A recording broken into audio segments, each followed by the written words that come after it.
Hello, and welcome to Retention Chronicles, the customer retention podcast for e-commerce marketers. I am your host and fellow e-com marketer, Mariah Parsons. Tune in as I speak with D2C founders and operators about strategy that works and strategy that doesn't. Of course, we are able to have these conversations because of our podcast sponsor, Malomo.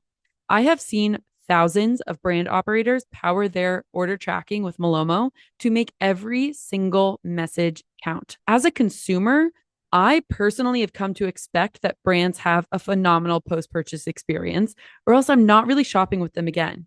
And a lot of consumers are this way. 84% of shoppers won't return if they have a bad shipping experience. And it feels so important for e-commerce brands to have a good pre-purchase experience. You're trying to get that acquisition. Your customers are coming through the door. They're coming through your website. It is a very personalized experience. You have pop-ups that are timed well. You have customer testimonials that are easing fears. You have well-timed cart abandonment emails, all of that stuff. And then you purchase with a brand, and sometimes there's no communication, and it leaves you wondering, it leaves you mad, maybe scared that you fell for a scam or something like that. And so I think it is such a smart decision to have your transactional shipping emails and SMS not just be about only business. Malomo helps turn them into a powerful marketing tool. What does that look like? It means you can cross-sell other products on that branded order tracking page. You can put educational content on that page. So if you have something that consumers will have to learn how to use for the first time, you can put that there. If you have recipes that they could, use your product for when they first get it, you can put that there. Your social media, everything. Frequently asked questions, whatever you want, you get the control back so that you're not sending your customers to a carrier tracking page. You're putting them right back on your website, and you're also keeping them informed about their order status while you do it. That's the beautiful thing about this platform. If you're ready to turn your order notifications into a marketing channel and join thousands of e-commerce brand operators in making their customers happier while also adding to your brand's profits, visit gomalomo.com.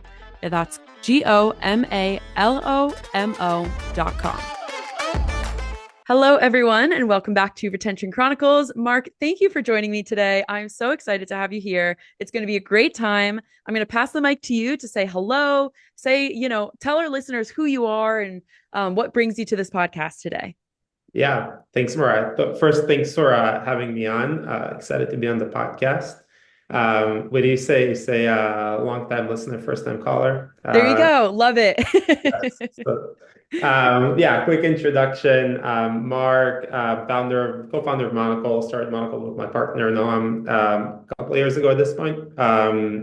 Monocle, for those of you who don't know, is a personalization platform. We are an AI-powered personalization platform. We started with incentives and kind of with the time and questions from our customers, we moved kind of beyond that. So today we offer personalization, anything that is an incentive related, and then timing related and engagement related. So we're helping brands essentially figure out, what is the right time, what frequency, and what is the right offer to reach out to a user. It is the Retention Chronicles, but we start a little bit earlier in the funnel. So Monocle helps with those decisions on the site already for anybody that's either identified or unidentified on the site.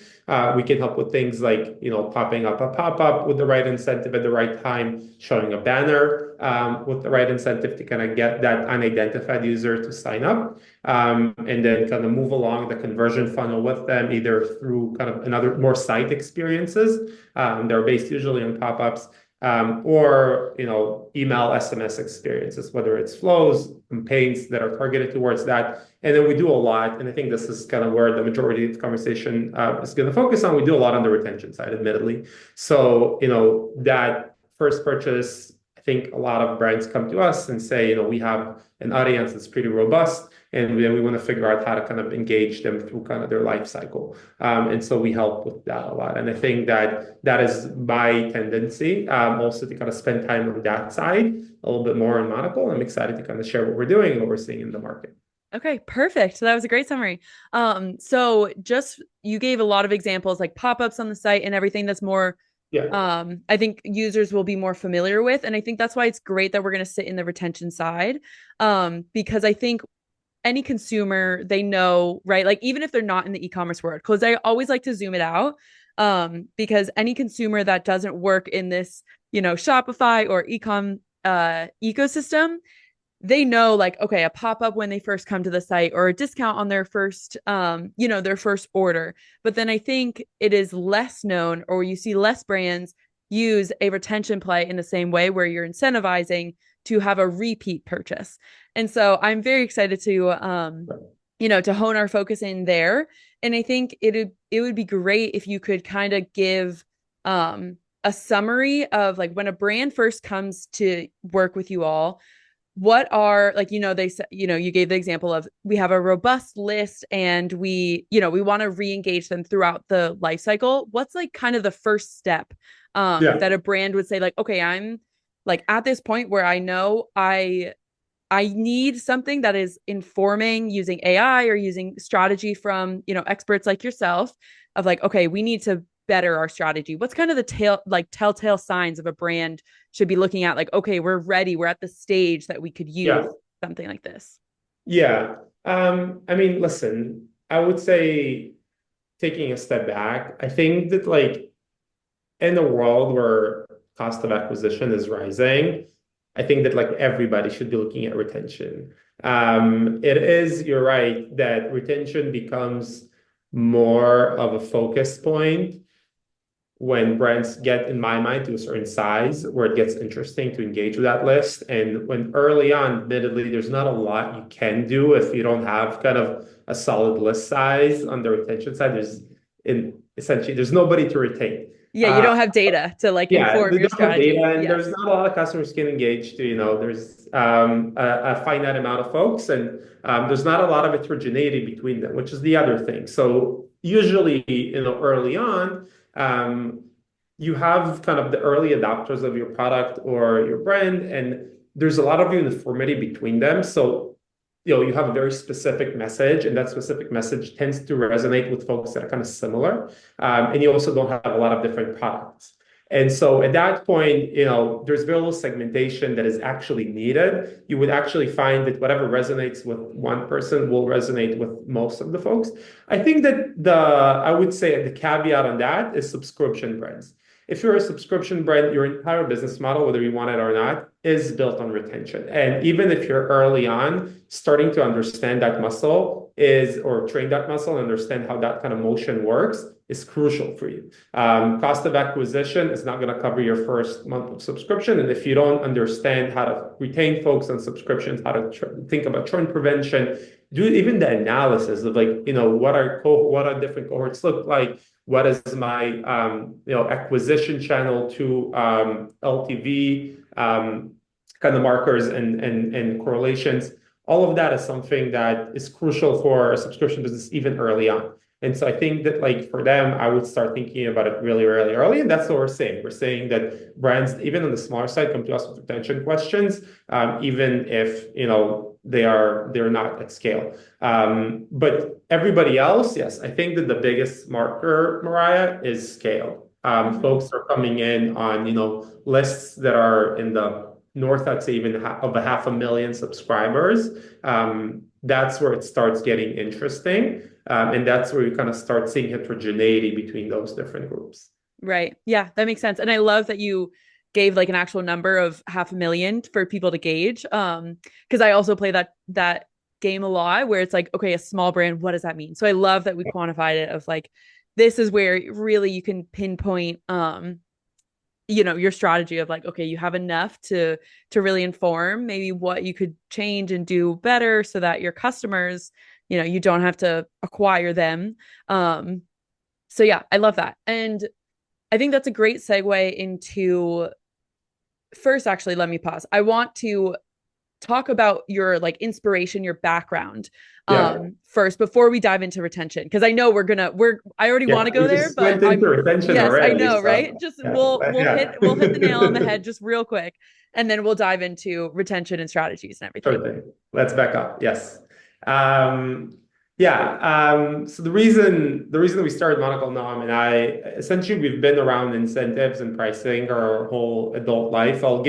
He's not on the call, but I'll give his introduction as well. So I looked at incentive from a business perspective. I was a consultant with McKinsey. I was part of the pricing practice, so looking a lot of kind of the business impact of discounts, incentives, pricing decisions. Noam is an engineer by training, and he's spent his adult life at tech platforms like Lyft, Instacart, and I think he was looking at incentives more from kind of how to create robust platforms around those decisions and how to kind of scale those decisions. And I think most of us had the same realization, which is kind of incentives is an interesting domain because it's very common. Everybody's doing it. Everybody understands very intuitively kind of the power of it, but there's very little sophistication out there when you look at the actual tools that kind of mid-size emerging brands or even larger companies have at their disposal to manage kind of incentives and manage discounts and promotions. A lot of them still resort just to an A/B test, which is, a great start if you do that, but very far from, I'd say, the targeting capabilities that the same brands have at their disposal on kind of the acquisition side with ads and the way they're kind of targeting ads on whether Meta or Google. And so we thought that was an interesting opening. We thought that it's a large market that is relevant for, again, like the Shopify tail, the Shopify Plus kind of brands, and then also consumer brands that are larger than that, kind of graduate into enterprise. And so we started Monocle off of the back of that experience. And I think that, I touched on a little bit on the beginning. We think that today, with kind of the advance of machine learning, there is actually even a broader opportunity that goes beyond incentives, just thinking about experimentation, personalization at large, specifically when it pertains to retention lifecycle. Yeah. Okay. I love that comparison between, the acquisition ads targeting and then on the incentive side of usually it's just like A/B testing is kind of the norm right now. And I think that'll be a very, very interesting conversation. So let's dive into that. We got the background out of the way, right? Now we can go into retention. Yes. Let's dive into that a little bit. So when you're thinking about, like making sure that the actual pop-up or the incentive or the discount or whatever, are you kind of using the same, I guess, qualifiers as say a Meta or a Google to like identify a brand's different consumers, or what's kind of like the back end Yeah. Yeah. rationale, the logic? Yeah, that's a great question. So yes, very similar to Google. Google and Meta think about incremental ROAS. So the way we're thinking about it is essentially incremental revenue per user or incremental gross profit per user. And the thought, Mariah, is, you have, let's say, a 10% off wherever it lives. It can live in a pop-up, it can live in a pre-purchase flow, in a campaign, wherever it lives. The first question is, what is the incremental revenue that 10% actually is generating for the brand? The simple, answer is that for some folks, that incremental revenue might be negative. So you're giving away 10%, but you're giving it away to folks who don't really change their behavior except for kind of getting the coupon, but they would still purchase, but they would purchase at a lower incentive. I think the more nuanced, and that's kind of where Monocle lives, is that sometimes that incremental revenue is positive, but like I think there's a broader question of is it worth your brand equity? Is it worth kind of the long-term price deterioration, the long-term pressure on the price point and your positioning in the market? So to make it very concrete, if you have single-digit basis point increase in conversion from giving somebody a 10% off, like, is that worth your while to give it to everybody on the site and create a new floor where 10% is what every user is or every potential customer is accustomed to starting the relationship? And then if you want to do a campaign or you want to do a promotion or you want to retain that user, that's the new floor. They would expect that off the bat, and usually then it kind of slips from there to higher and higher offers. And so we think that that's the perspective that's interesting. And I think our way to answer that is that it depends on the incremental effects. So for every user, what Monocle is doing on the back end is we in real time predict what is the incremental effects of any discount that the brand sets up on our platform for a specific user, given their specific attributes. And then we, make the decision based on the guidance we get from the brand and whether to give that discount, whether it's, the incremental effects actually worth their while, or, maybe we should stay with a lower incentive. Maybe we should not give an incentive at all. And it's very similar to the way that users are exposed, again, to ads, where you would think, is my dollar in ad spend is worth the incremental revenue? Am I getting my incremental ROAS on that dollar? I'm not, very rarely do people get less than that dollar incremental.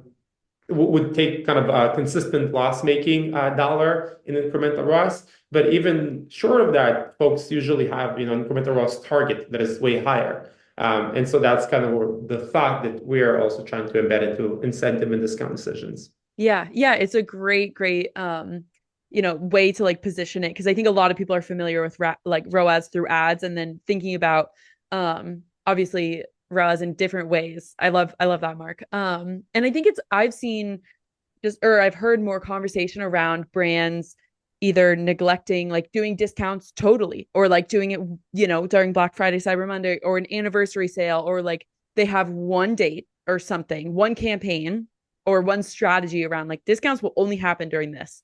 There's no sign up discount, there's no birthday discount, there's no whatever, right?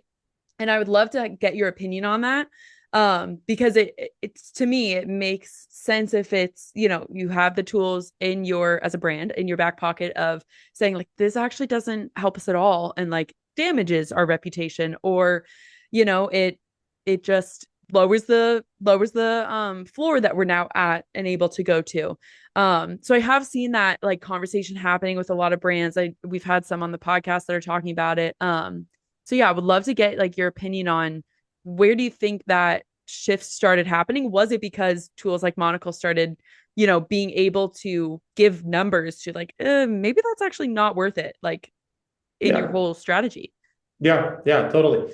Listen, so just, my first reaction to that is that is, when brands until very recently had to make I'd say a promotion strategy, it was almost a binary game of 0 or 1, where it's like either I'm doubling down and I'm doing offers and promotions, or I'm not, because I'm trying to kind of avoid that like slippage.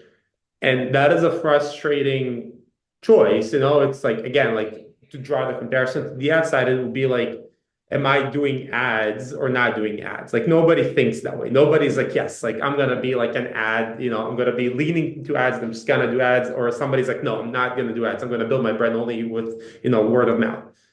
There's, some portion in your kind of growth mix that is going to go to ads, and some that is going to come organically from your current user base. And I think that, on the promotion side, there was nothing in the middle. Like, it was either you're doing kind of offers, or, doing offers all the time throughout the customer journey, or you're doing it only on Black Friday and maybe, kind of seasonal events, but that's it.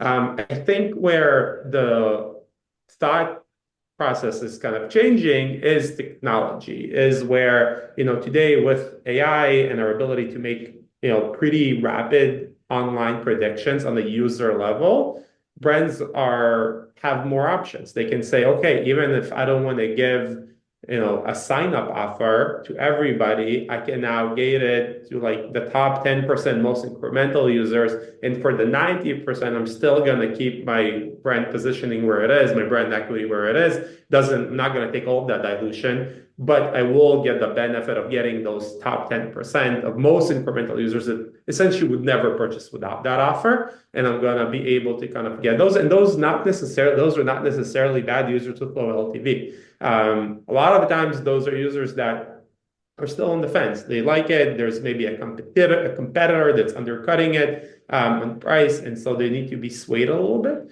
And I think that the advance of AI and kind of tooling today, and Monocle, is part of that, is enabling brands to take a more nuanced approach. And what we're saying is our best customers, I'd say, are two archetypes of customers. The first ones is obviously the folks who have been just massively over discounting and want to pull back, and that's where they're using us. And I think that's a clear use case.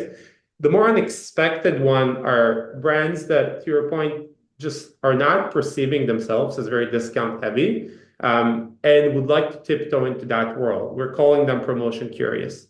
And they would like to do it in a way that's thoughtful. They would like to do it in a way that's nuanced, and they would like to do it in a way that is akin to the way they're making decisions in ads and in every tool, in every kind of strategy they're taking, which is something that's more balanced and based on the returns. And that's where Monocle is attractive because we're enabling to do that with offers and discounts. Okay, so returns. Let's double tap on that a little bit. And just tell me more about that. Because I think that would be interesting for brands to hear. Because I wouldn't think like returns with incentives automatically, but it is a great use No, case. so yeah, so what I meant the returns is financial returns, not Oh, returns. okay. I was like, So, wait, yeah, yeah, incentivizing people like on their return. yeah, Okay. yeah, Gotcha. Glad yeah, we clarified that then. Okay, so that's great, Mark. So let's now go into I want to kind of walk through for our listeners the different opportunities that lie within retention yeah, strategies, that they can optimize with incentives, with, more like targeting and more smart dynamic yeah. options. Yeah, so I'm excited to talk about retention. Mariah, if you will, let's take a maybe even a broader view on that than just incentives. For sure, So yeah. I'll say it this way. From our experience, even great brands that are very thoughtful in kind of the pre-purchase journey and short of incentives and have a very robust campaign calendar, we find that still struggle to articulate their post-purchase strategy. It's and these are at scale brands that have folks that are either on the agency side or in-house. They're very capable, and I think that where they are is that kind of the tools at their disposal essentially allow them to a lot of the times take two single moments in the customer journey post sale that are very obvious. The first one is the right after the purchase, where it's kind of a thank you post-purchase engagement that is happening, within the first day, week, call it 2 weeks after the product was purchased. And then the win back, which is, okay, we lost you. We haven't seen you. We lost you. Like, please come back. And then between that, sometimes, there's 6, 9 months or a year even where the customer hears messages that, are rooted in campaigns and the social calendar and, in the product calendar releases, etc. But not on the retention side. On the retention side, we feel like there's almost like an anticipation for the customer to come back and tell you he wants you again. Like, oh, he'll come back to the site and then we'll trigger a flow or respond to my campaign that might be more product focused. And then, I'll retain you with maybe a better offer because you're a returning customer. But not a lot of structure beyond that. And I think that's a big opportunity. I think that there's a lot of ways to slice it. I can offer a couple, but on the highest level, I think that, the thought is if you look at the post-purchase customer experience, what is it for your brand? What happens a month out, 2 months out, 3 months out, 4 months out, before the win back? And how do you think about the sequencing of those interactions in a way that, the calendar, the campaign calendar aside, that specific customer? And I think that, I'll give you three flavors that we've seen of folks that are doing it well. The folks who do it well, I'd say first level, have a view on that time-based calendar. So they take an approach of, this is what's going to happen after 2 months. This is what's going to happen after 4 and 6. And it's not just win back, right? It's constant, like, okay, you've been with the product now for 2 months. How is it going? You've been with the product 4 months. Are you enjoying it? Here's a cross-sell opportunity for you. You've been with the product for 6 months. Maybe there's another opportunity that's maybe based on a higher AOV. The natural cycle of the product, is it time to replenish it? Is it time to get, another SKU based on kind of the wear and tear of that product that you purchased? So that's, I think, the entry point. The second, more sophisticated level is going to be something that is also be based on what is that first product that you purchased. So that specific first product. I love running, so I'll give you a running example.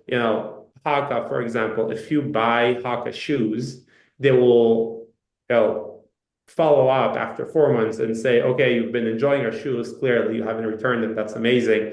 What about your like running wear? We've noticed that folks who buy this kind of SKU with, this kind of running product would usually also tend to buy these kind of running shorts or, running gear.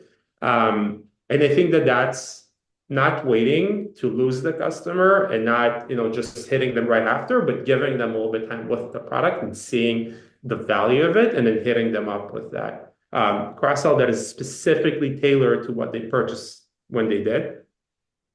I think the third iteration of that, which is even more clever, is also overlaying seasonality. So it's freezing in Chicago. We talked about it. It's freezing in New Yep. York.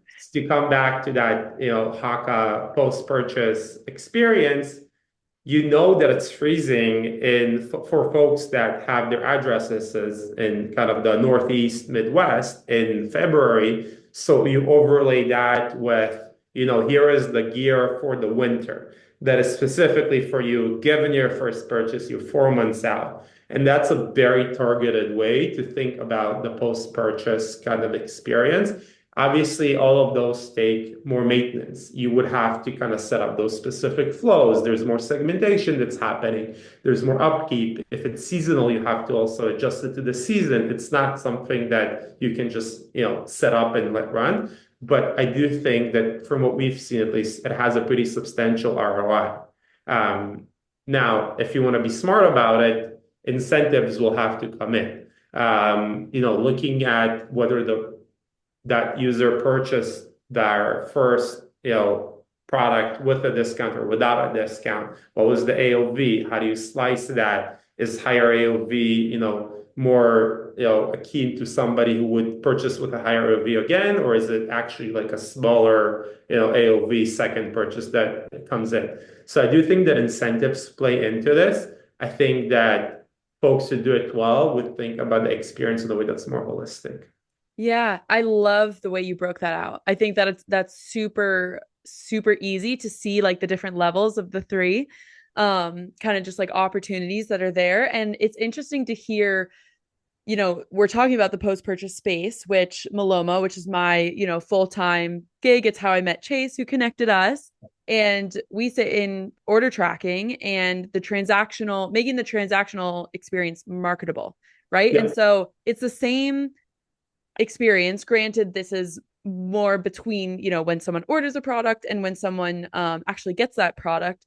So it's interesting to hear because we talk about post-purchase so much on this podcast because a lot of retention sits in the post-purchase space, right? So it's interesting to think about, months after they already have gotten that product, what are you doing to keep retaining them? And I love this conversation because it is super it feels almost like a lighter touch, right? Like it feels, and I think that's why a lot of brands don't have a strategy that's figured out because on the retention side, that is because it feels like, oh, like they already know about our brand if they bought with us, right? So like they're gonna just come back to us, and it's like, no, no, no, no, no. Think about Yeah. all the places you've ever shopped, like as a consumer. Put your consumer hat, listeners, put it on.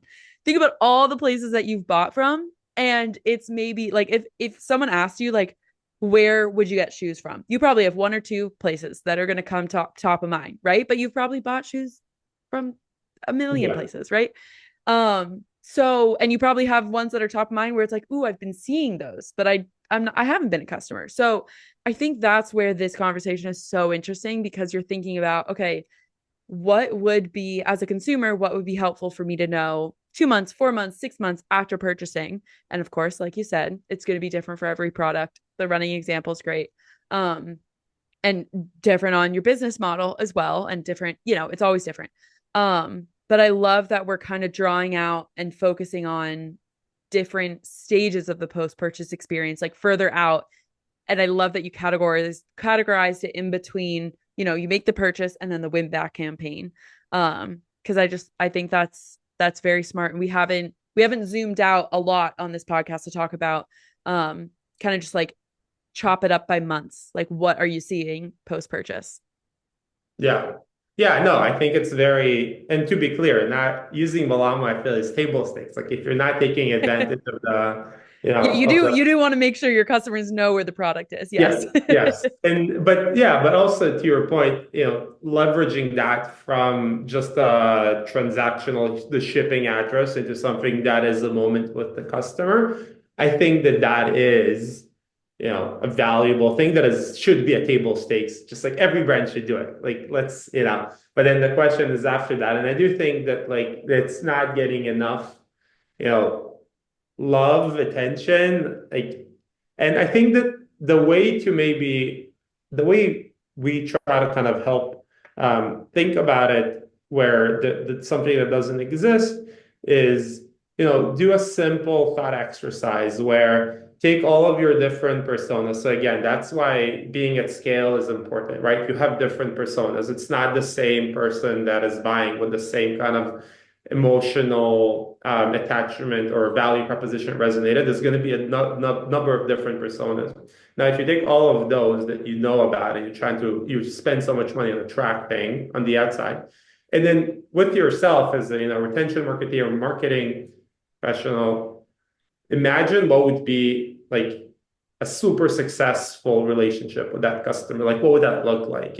Again, like if it's shoes, I'm sorry, I'm coming back to it, but like, We'll keep coming back. Yeah, yeah, it works. like, yeah, it works because, I think that like, I think it resonates on a very day-to-day level for me. And so like, it's really easy for me to articulate that if I was a brand owner, but, for, again, not to harp too much on Haka, but, if you're selling running shoes, okay, like, so what is an amazing relationship? It's not somebody who like, bought the running shoes and then like never purchased again until they crossed their 800 miles or 800 kilometers.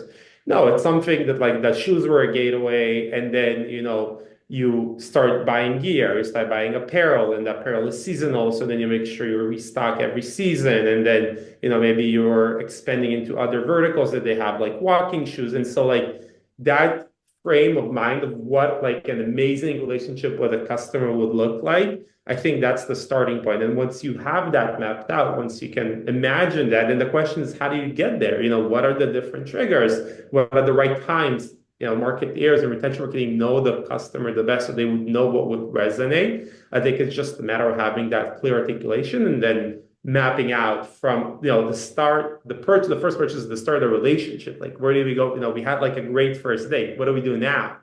The pressure's on. Yep. Yeah, I think the opportunity is on. That's where it's getting exciting, That's where it's like, oh, like now we have all, everybody's bought in. I'm a brand. I would like to serve you as the customer. You're clearly buying into my value proposition. And where do we take it from here? And I think that imagination a lot of time falls on the brand because customers, to your point, are distracted. There's so many things going on the marketing side in their personal lives. It's kind of hard for them they're not going to be the ones that are going to sketch out the relationship. It will be the marketeer and it will be the brand. But I think that, keeping that kind of trajectory and then being intentional about what can get you there, I think is a worthwhile exercise.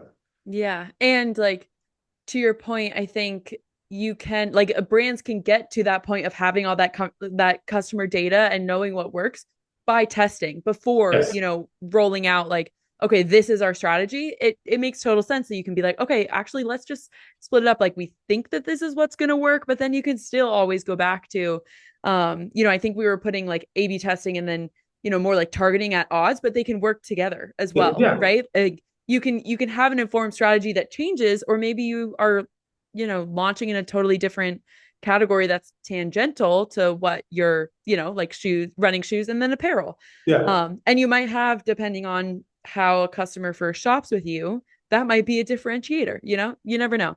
Yeah. So I think it's a really interesting conversation. And I think it would be great to have you walk through the things that you're excited about for 2025, like where you envision brands who are kind of like they're on top of this, they're rolling out new strategies that are going to work. Like, what have you kind of seen of where it's like, oh, that's a good idea? Are there Yeah. any examples that, come to your mind first? Yeah, I mean, I won't share the specific names of the brands, but I do think that like one thing that I'm particularly excited that we're seeing a lot on is a lot of focus on cross sell. I think that generally there is more attention. I say it every year, and then it gets truer and truer, if you will. I do think that there is more attention to extending the lifetime of every customer and like getting them into more categories, more SKUs that the brand is offering. So I think that like that is something that is definitely happening, and we see more focus on that. And I do think that that will yield results if done correctly. And to your point, like with kind of a experimentation and testing framework in mind. Another thing that I think is interesting is kind of IRL brand experiences of direct to consumer and omni-channel brands where the VIP everybody's getting the VIP early product release, and people are kind of get it, like it doesn't feel like a real VIP product experience anymore if you feel like you're getting it to 100 brands. But I do think that like engaging with your customers IRL, and it can be as simple as kind of I had this talk actually this morning about like the importance of the unboxing and like how does what do you get in the box, like what is the message to kind of from with kind of retention in mind. And I think that also kind of speaks to Malomo in the way that you guys are thinking about kind of the post-purchase transactional messages. I think that that unboxing is, in my mind, an experience of like, how do we also engage with you IRL? You already are an acquired customer, and so we kind of want to appear in your life in more ways than just on Meta. I think another example of that is kind of the direct mail feels like it's getting more and more relevant again. It's an expensive channel, but if done right, it's another way that is a little bit more tangible, kind of offline to appear with the chat with kind of customers. And for what we've seen when it applies to folks that are already have been acquired, it also leads to a very positive ROI. So I think that like that shift of not necessarily opening a brick and mortar and going full omni-channel, but just creating kind of retention experiences that are more in real life and offline. I think that's, I don't know if it'll work. I think the jury's still out, but it's in my mind very cool. Yeah, I think if like I've been seeing more in real life examples or like pop-ups and everything. And I think if brands can do it well and optimize digital marketing to show that off, I think that's where Yeah. brands will really, really excel, of course. Because then you get into, okay, how did these people know about it? I want to know, like, as a consumer. And then you kind of drive that flywheel for yourself of, okay, now it's like, if you want to be in the know, sign up for email, all that stuff. And those are like, I know as a consumer, those are the brands that when they're doing cool activations, pop-ups, all that stuff, it does draw the attention in, because I think you have that like FOMO experience with it, right? And I look at even pull back outside of outside of retail and outside of commerce, looking at musicians too, like they're doing pop-ups with different different concerts and different locations to get fans excited, and they're doing limited edition and all this Yeah. stuff. So even like you see it in media, and I think it's always funny, right? Because we swing, it's just a pendulum, and we just move around. So like all online for a bit, now it's all back on, Yeah. it'll keep going back and forth.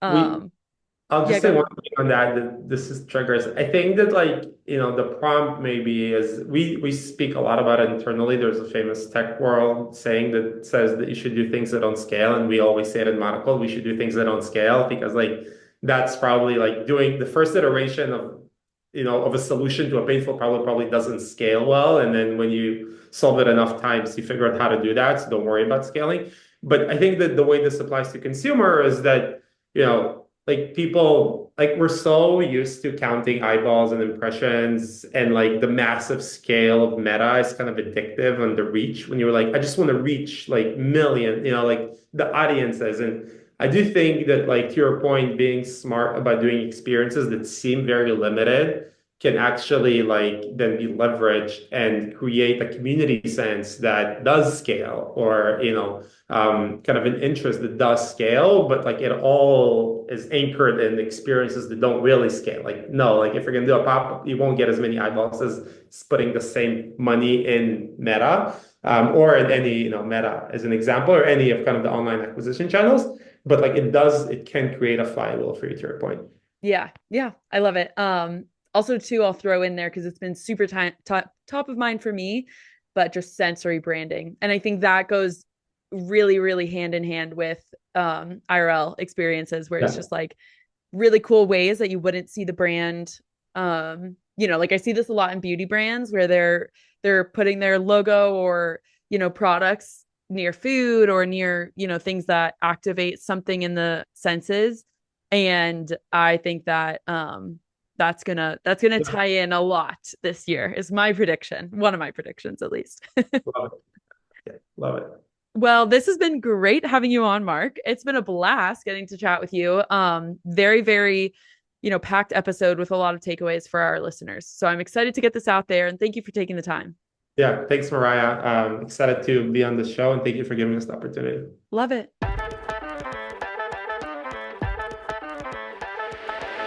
Thank you for listening to today's episode. These conversations bring so much knowledge to the table, and I'm so grateful for that. If you haven't already, please subscribe, follow us on social media, and tell us who our next guest should be on our website. Let's give another shout out to our day one sponsor, Malomo. As you know, Malomo is an order tracking platform that enables Shopify brands to take control of their transactional email and SMS through branded order tracking pages. That means you can ditch those boring all white carrier pages. You know, the ones I'm talking about. Everyone has seen an ugly tracking page in their life. And you can swap it with a page that matches your brand. Customers like you and I obsessively check order tracking an average of 4.6 times per order. That's why leading Shopify brands are turning that engagement into customer loyalty and revenue through branded order tracking. Learn more about how to get ahead of shipping issues, brand your order tracking experience, and reconvert customers while they wait for their package to arrive with Malomo. Visit gomalomo.com. That's GOMALOMO.com.